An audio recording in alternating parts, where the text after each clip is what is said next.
Hello everyone, welcome back to my channel. আশা করি আপনারা সবাই ভালো আছেন। আজকে আমি আপনাদের সামনে হাজির হয়েছি আরেকটি রেসিপি নিয়ে।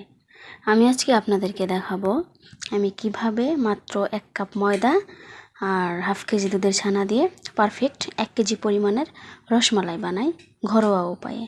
তো দর্শক বন্ধুরা, আপনারা যদি আমার চ্যানেলে নতুন হয়ে থাকেন তাহলে আপনাদের কাছে আমার ছোট্ট একটি অনুরোধ, আমার চ্যানেলটিকে প্লিজ সাবস্ক্রাইব করবেন এবং পাশে থাকা নোটিফিকেশন বেলটি বাজিয়ে দিবেন।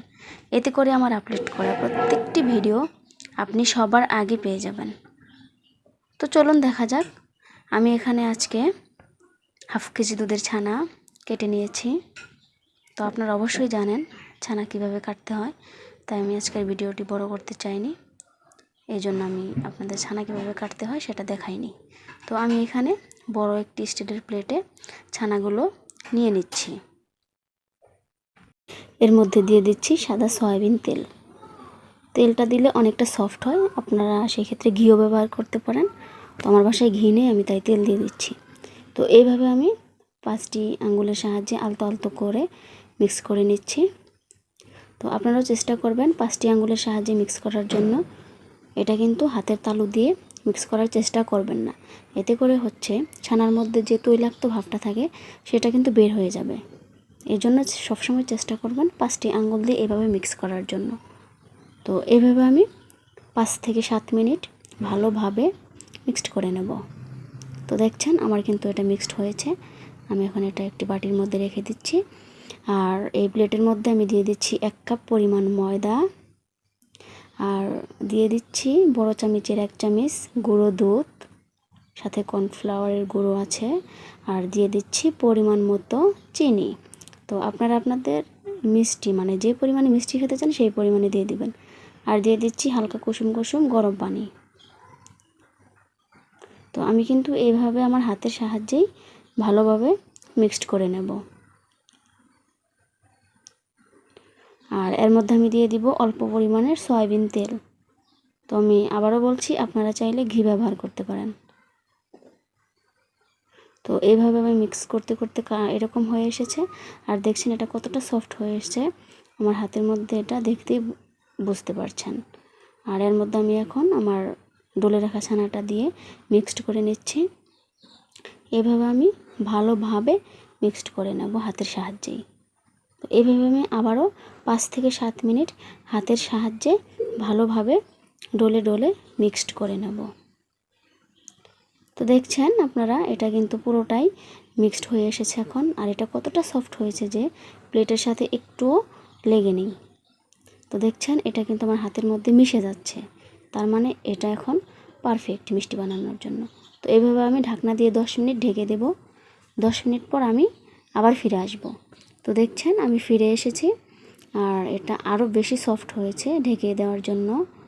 আর দেখছেন কতটা তুলতুলে করছে, এটা কিন্তু দেখেই বোঝা যাচ্ছে।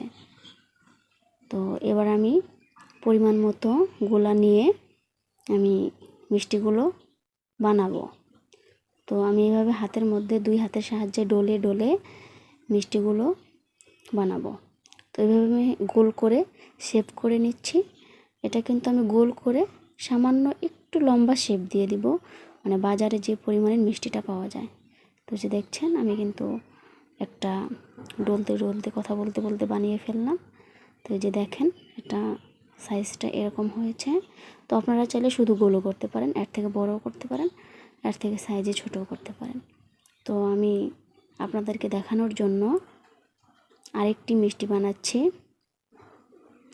তো সবসময় চেষ্টা করবেন হাতের মধ্যে জোরে ডলা দিয়ে মিক্সড করার জন্য। তো যেভাবে আমি দ্বিতীয় মিষ্টিটাও বানিয়ে ফেললাম। তো এইভাবে আমি সবগুলো মিষ্টি বানিয়ে ফেললাম। তো যে দেখেন এখানে কিন্তু আমার কিছু মিষ্টি ছোট সাইজের হয়েছে, কিছু বড় সাইজের হয়েছে, এতে সমস্যা নেই।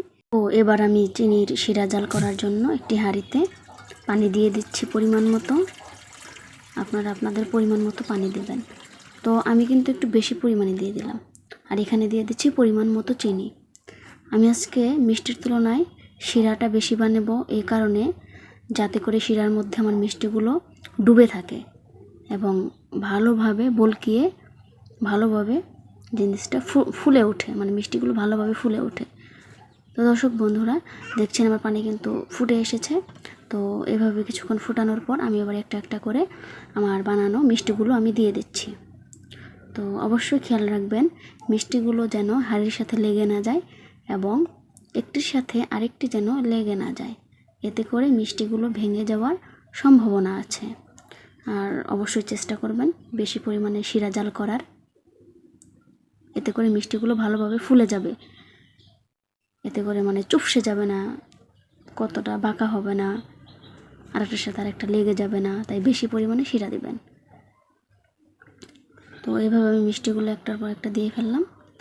তো এখন আমি হালকা হালকা করে আলতো আলতো করে কাঠির সাহায্যে নেড়ে দিচ্ছি, আর দেখছি যে আসলে লেগে গেছে কিনা পাতিলের সাথে। তো আমার একটা মিষ্টিও পাতিলের সাথে লেগে ধরেনি। তো আমি এবার ঢাকনা দিয়ে ঢেকে দিচ্ছি। কিছুক্ষণ জাল হওয়ার পর আমি আবার ফিরে আসব। তো দেখেন আমি ফিরে এসেছি, আর আপনারা কিন্তু দেখতে পাচ্ছেন যে ঢাকনার ভিতর থেকে মিষ্টির শিরাটা কেমন উপর দিক চলে এসেছিল। আর এবার দেখছেন আমার মিষ্টিগুলো কিন্তু ভালোভাবে জাল হয়ে উপরে ভেসে উঠেছে। তো তার মানে বোঝা যাচ্ছে এটা অনেকটাই মোটামুটি হয়ে এসেছে। তো আমি আবার ঢাকনা দিয়ে ঢেকে দিলাম, এটা আমি আরও কিছুক্ষণ জাল করে নেব। তো দেখছেন এটা কিন্তু মানে শিরাটা কিন্তু ঢাকনার সাথে লেগে আছে ফুলে। তো এবার বোঝা যাচ্ছে যে আমার শিরাটা জাল হয়েছে মোটামুটি ভালো, আর মিষ্টিগুলো পারফেক্ট হয়ে এসেছে। তো আমি আবার এগুলো একটি বাটির মধ্যে ঢেলে রাখবো। তো আমি এবার চুলায় আরেকটি পাতিলে 1 লিটার পরিমাণ দুধ দিয়ে দিলাম। তো দর্শক বন্ধুরা আপনারা চাইলে কিন্তু এখানে গুঁড়ো দুধও ব্যবহার করতে পারেন।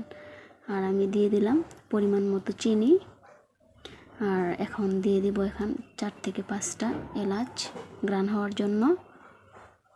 তো আপনারা চাইলে এলাচের গুঁড়োটাও দিতে পারেন। তো এইভাবে আমি ভালোভাবে অনবরত নেড়ে চেড়ে জাল করে নেব। আর দিয়ে দিলাম গুঁড়ো দুধ।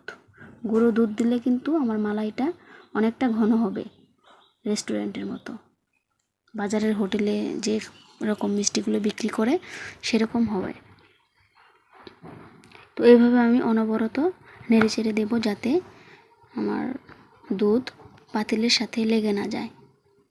এইভাবে আমি জাল করতে করতে মালাইটা অনেকটাই ঘন হয়ে এসেছে। তো আমি এভাবে আরও কিছুক্ষণ অনবরত নেড়ে চেড়ে মালাইটা কিন্তু ঘন করে নেব। যখন ঘন হয়ে আসবে তখন কিন্তু মালাইটা দেখেই বোঝা যাবে। তো এই যে দেখতে পাচ্ছেন আমার মালাইটা কিন্তু পুরোপুরি ঘন হয়ে এসেছে। আমি আর বেশি ঘন করব না। এর মধ্যে আমি এখন আমার তুলে রাখা মিষ্টিগুলো দিয়ে দেব। তো মিষ্টিগুলো দিয়ে দেওয়ার পরে এভাবে চেষ্টা করবেন অনবরত হালকা হালকা নেড়ে চাওয়া দেওয়ার জন্য, যাতে করে মিষ্টিগুলো ভেঙে না যায়, এটা খেয়াল রাখতে হবে। তো দেখছেন আমার জাল করতে করতে কিন্তু আমার মালাইটা আরও বেশি ঘন হয়ে এসেছে। দর্শক বন্ধুরা আপনাদের কাছে যদি আমার আজকের এই ভিডিওটি ভালো লাগে অবশ্যই সাবস্ক্রাইব করবেন, লাইক কমেন্ট ও শেয়ার করবেন এবং সাবস্ক্রাইব করে পাশে থাকা নোটিফিকেশন বেলটি বাজিয়ে দেবেন। তো সম্পূর্ণ ভিডিওটি দেখার জন্য আপনাদেরকে অসংখ্য ধন্যবাদ। তো আমার মালাই এখন পারফেক্টভাবে বানানো হয়েছে। আমি এখন এই মালাইকে চুলা থেকে নামিয়ে নেব। তো আপনারা কিন্তু অবশ্যই মনে রাখবেন রসমালাই বানানোর সময় মালাইটা যেন পাতিলের সাথে লেগে না যায় এবং মালাইয়ের উপরে যেন কোনো সর না বাঁধে। এই জন্য চেষ্টা করবেন অনবরত মালাইটা চামিচ বা হালকা নাকড়ির সাহায্যে সুন্দরভাবে আলতো আলতো করে নেড়ে চেড়ে দেওয়ার জন্য। তো দর্শক বন্ধুরা আমি এটা নামিয়ে ফেলবো এবং পরিবেশন করব, আপনাদেরকে দেখাবো। তো দেখছেন আমি কিন্তু এটা অলরেডি পরিবেশন করে ফেলেছি। এটার কালার কতটা সুন্দর হয়েছে এবং দেখতে কতটা ঘন। আপনারা যদি চান অবশ্যই এইভাবে বাসায় একবার হলেও বানিয়ে খেয়ে দেখবেন, এতে অনেক খরচ কম হয়।